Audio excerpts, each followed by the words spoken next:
নমস্কাৰ গাইজ, পুনৰবাৰ স্বাগতম জনাইছোঁ এটা নতুন ভিডিঅ'লৈ। মোৰ পাছফালে দেখিছে, এইফালে এয়া খেৰৰ মেজি। গাঁৱৰ ঘৰত এতিয়া মানুহৰ ঘৰৰ পদূলি মুখত বা পাছফালে হ'লেও এনেকুৱা ধৰণৰ খেৰৰ মেজি দেখিবলৈ পাব।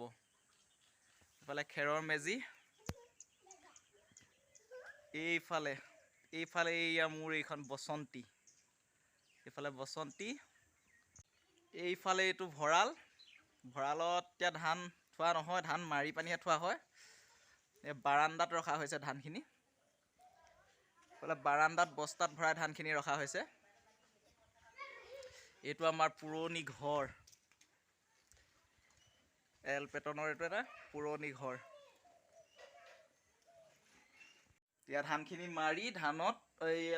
মাৰি পানী বস্তাত ভৰাই থোৱা হৈছে, বাৰান্দাত জাপি থোৱা হৈছে। এইখিনি জাপি থোৱা হৈছে ধানৰ বস্তা। ধান মৰা হৈ গ'ল। ইফালেও থোৱা হৈছে বাৰান্দাত ধানৰ বস্তাখিনি।